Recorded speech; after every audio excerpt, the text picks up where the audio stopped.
నవ్యాంధ్ర నవ్యపదంలో పరుగులు పెడుతోంది. ఉత్తరాంధ్ర అభివృద్ధిలో మరో కీలక అధ్యాయం ప్రారంభం కానుంది. భోగాపురం అల్లూరి సీతారామరాజు అంతర్జాతీయ విమానాశ్రయం ప్రారంభానికి సర్వం సిద్ధమైంది.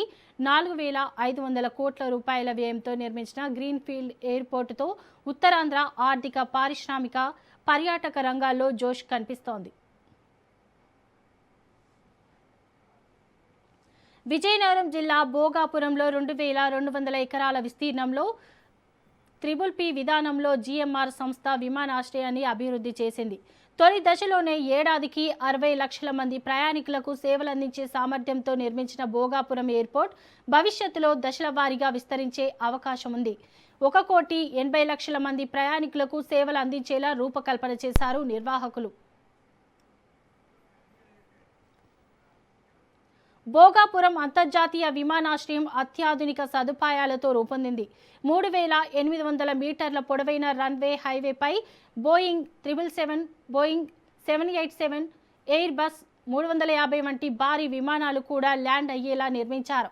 ప్రయాణికుల టెర్మినల్, అత్యాధునిక air traffic control tower, cargo terminal, parking బేస్లు, భద్రతా వ్యవస్థలు, విశాలమైన కనెక్టివిటీ రోడ్లు వంటి అన్ని వసతులు అందుబాటులో ఉన్నాయి. ప్రయాణికుల రాకపోకలతో పాటు కార్గో రవాణాపైన భోగాపురం ఎయిర్పోర్ట్ ప్రత్యేకంగా దృష్టి సారించింది. తొలి దశలోనే ఏడాదికి 20,000 మెట్రిక్ టన్నుల సరుకు రవాణా సామర్థ్యంతో కార్గో టెర్మినల్ను ఏర్పాటు చేశారు. విశాఖ ప్రాంతంలోని ఔషధ పరిశ్రమలు, సముద్ర ఉత్పత్తులు, వ్యవసాయ ఎగుమతులకు భారీ ఊతమివ్వనుంది. ప్రారంభ దశలో హైదరాబాద్, బెంగళూరు, చెన్నై, ఢిల్లీ, ముంబై, కోల్కతా వంటి ప్రధాన నగరాలకు దేశీయ విమాన సర్వీసులు అందుబాటులోకి రానున్నాయి.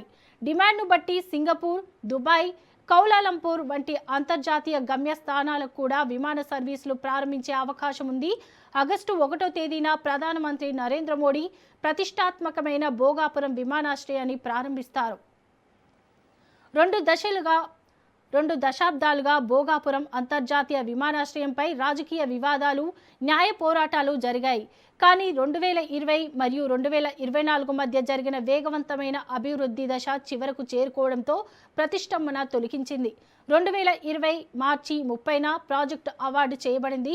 గ్రీన్ఫీల్డ్ విమానాశ్రయాన్ని జీఎంఆర్ ఎయిర్పోర్ట్ లిమిటెడ్కు అధికారికంగా అప్పగించింది ప్రభుత్వం. 2020 నవంబర్ 11న క్రిటికల్ క్లియరెన్స్ లభించింది. పౌర విమానయాన మంత్రిత్వ శాఖ నుంచి ఆమోదం లభించింది. 2023 ఫిబ్రవరి 23న ఇన్ఫ్రా సపోర్ట్ లభించింది. కొత్త విమానాశ్రయానికి అవసరమైన మౌలిక సదుపాయాలు, వినియోగాల మద్దతు అందించడానికి రాష్ట్ర ప్రభుత్వం ఉత్తర్వులు జారీ చేసింది.